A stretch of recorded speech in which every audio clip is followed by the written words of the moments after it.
The best lies have a lot of truth in them. And trust me, I know. I've stood in front of God himself, ears ringing with incriminating accusations about me by the capital A adversary himself, Satan, which, truth be told, contained a lot of truth. The standards and expectations of the modern world often clash with those of God. As a result, servants of God may face accusations and criticism for not aligning with the expectations of those around them. Servants of God must be prepared for this possibility and to stand firm in their beliefs.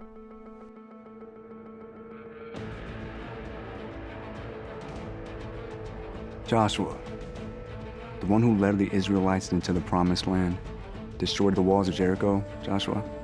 Yeah, I'm not him. I'm Joshua the priest, 1,000 years later. A Jewish exile who returned from Babylon to rebuild the temple and the walls of Jerusalem. Same name, different cities, and different walls. I'm here to talk about the adversary. Capital A, adversary. The father of lies, son of perdition, prince of the power of the air, dragon, serpent, leviathan, beast, aka Satan, the accuser. In the Old Testament, Satan appears by the name Satan in only 3 places. In the book of Job, Satan makes his accusations about Job directly to God. In the book of 1 Chronicles, Satan incites David to take a census of his fighting men. And the third time, the book of Zechariah, where Satan makes his accusations about a priest to God. That priest? Me. The first 2 of these 3 stories concerning Satan have to do with him making accusations against servants of God. No surprise there. His main mission is to accuse the people of God to God's face. And Satan doesn't play by the rule that accusations have to be completely true. And you thought it was only humans.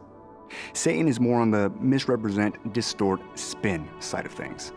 Fudging the truth is, well, not the truth. Clearly not the whole truth, and definitely not nothing but the truth. Familiar? The exact words used in sworn testimony in the justice system. When it comes to truth, you have to cut out wiggle room. That oath in your justice system, it underscores how important 100% truth is, and further underscores the observation of Jesus that the devil is a liar and the father of lies. Here's my story. The Jews were attacked by the Babylonians. The temple was completely destroyed. The people were captured and taken to Babylon and Persia. After 70 years of captivity, God moved the heart of the king of Persia, King Cyrus. King Cyrus decided to send the Jews back to Israel and, get this, to foot the bill to rebuild the temple. So more than 40,000 Jews returned to Judah, led by me and Zerubbabel, a governing leader. Home, at last, though not much was left of it. The war destroyed almost everything. Lots of work in the very near future. Still, home, and we were thrilled. Our assignment? Rebuild the altar and the temple. There was a ton of work to be done. The people were busting their backsides, and you can bet all the priests joined in. How could the priests not work just as hard? Carrying rocks or sweeping dirt or any other of the thousands of menial tasks the people were doing. We were all trying to obey God, by the way. And that takes us to the 3rd time Satan is mentioned by name in the Old Testament. The book of Zechariah, chapter 3. There I am, standing before the Lord in dirty clothes. A vision, real life, Bible doesn't say. Moving on. Backstory about dirty clothes. Are you familiar with the wandering in the wilderness years? After Moses led the Israelites out of Egypt, we were in the wilderness, and instead of a temple, we had a portable temple, a tabernacle. Priests were commanded to be clean before entering the tabernacle. It was a commandment given to Moses and Aaron by God. We followed it since the day it was given. We still follow it now that we have a permanent temple. It's a big deal, and we follow it. You don't mess around with commandments. You follow them, or else. So, there I am in dirty clothes. Satan is accusing me. Accurately, I might add. I'm at the or else moment. Anyone can see my clothes are filthy. Violation of the commandment. Satan's accusation is true, but more accurately, Satan's accusation has an element of truth. But most accurately, Satan's accusation isn't the truth, the whole truth, and nothing but the truth. I know this, but I'm still a little on eggshells, you feeling me? God basically tells Satan to shut up. God understands the reasons for my dirty clothes. I'm being obedient in rebuilding the temple, at God's request. The Lord forgives my breaking of the having clean clothes commandment. He puts me in clean clothes and tells me to walk in obedience to Him. Let's break it down. It'll be quick, but helpful. To you, in your life, in the modern world, trust me. The accuser stated an action that I admittedly did, but he interpreted my action incorrectly. This is one of the most likely ways for servants of God to be unjustly accused. Actions and interpretations. In my lifetime, I saw many servants of God unjustly accused for their actions. Honestly, it's something servants of God should come to expect. Sorry, but that's the whole truth. And I have stories to prove it. First story, up for some history. Assyria conquered the northern kingdom of Israel. You remember the Assyrians? The capital was Nineveh, where Jonah was sent before he was aquatically delayed. The people there repented, but Jonah didn't stay to solidify further conversion. So a few centuries later, the Assyrians are back at it again, more evil than ever.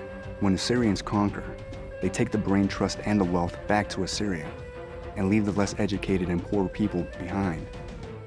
But before they go, they relocate smatterings of all the other peoples they've conquered. So the northern kingdom of Israel becomes a smorgasbord of cultures. No wealth, very little education. In other words, not a threat. Several years on, the southern kingdom is conquered by the Babylonians. They brain drain as well, and take the wealth back to Babylon. The remaining people forge ahead as best they can, intermarrying with other cultures. Jerusalem is on the border of the northern and southern kingdoms, so lots of cultural blending. It's been 70 years. They've established their way of doing things. Social structures, religion, who's in charge, etc. And no one wants to be ousted when the old guard living in exile rolls back into town. See where I'm going with this? Re-engage the pure Jewish culture and religion? Not having it. The 40,000 exiles returned, and there were people in Jerusalem who opposed us being back in town, and opposed our very important directive from God and King Cyrus to rebuild the temple. Maybe they were mad because we refused their help when they offered. Whatever. But we followed God's laws completely and couldn't risk their intentions being good, but their actions not being in line with what we knew God required from us. They wrote a letter, a petition, to a new king of Babylon and stated, correctly, what we were doing, but incorrectly interpreted our intentions. We were not there in rebellion, breaking the law. This accusation stopped our work in its tracks. Do you know how long it took to convince the officials in Persia that our actions were entirely legal and had been legitimized by King Cyrus? Way too long, I'll tell you that. Early Christians ran into a similar type of problem. They were accused of cannibalism, drinking the blood of babies. It was communion. They were taking communion. Symbolic blood? Yeah. Cannibal cocktails? No. Heavens no. See how that got twisted? Unjust accusation. In the first 3 centuries after Christ, Christian workers did not want to join local trade guilds. Basically, the trade guild meetings sometimes included worshiping local gods. Oh, and drunken orgies. Not exactly Christian pursuits. The guilds interpreted their refusal to participate in them as working against the good of society by not participating in culturally appropriate and approved activities. Christians have beliefs based on obeying God. True. Sometimes these beliefs can come into conflict with societal norms of the day. True. Society can interpret these conflicting beliefs as antisocial and even immoral to society at large. True. It's how they interpret it. But it isn't 100% true, is it? Using these not 100% true accusations, society can pressure Christians to give up their beliefs. Anyway, you can see why it leads to unjust accusations. Here's another way servants of God get unjustly accused. When they incorrectly get lumped together with, what should I call them? Wayward Christians, or others who profess Christian beliefs, but are way off base in true Christian beliefs. Since there are always wayward Christians and professing Christians who are making stuff up, true servants of God should expect to suffer unjust accusations. It comes with the territory. None of this should come as a surprise. Hundreds of years after my time, Jesus said that he was persecuted, so his followers should expect to be persecuted as well. He told his closest followers that a time would even come when people would think they are offering a service to God when they kill the followers of Jesus. That's twisted and scary, but there's a plan. What are the servants of God to do when they are unjustly accused?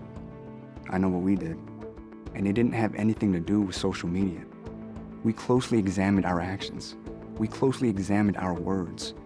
We wanted to verify that we were being faithful servants of God. Humbly, anything that needed to be corrected was corrected in an instant. We laid the groundwork ahead of time about what was expected by God. We were clear about what actions needed to be taken by us. We were only concerned about obeying God, not obeying the changing norms of society. You have two huge advantages over us. You do. And these should give you great comfort and also great courage to step out and do the work of a servant of God. The advantages? You have the New Testament to give you examples of the actions of Jesus and the first Christians. Follow their examples. And you have the Holy Spirit, the one sent by God to give you wisdom and clarity about how to be a true servant of God. Follow the Holy Spirit. And about those accusations by Satan, or anyone for that matter, bring them on.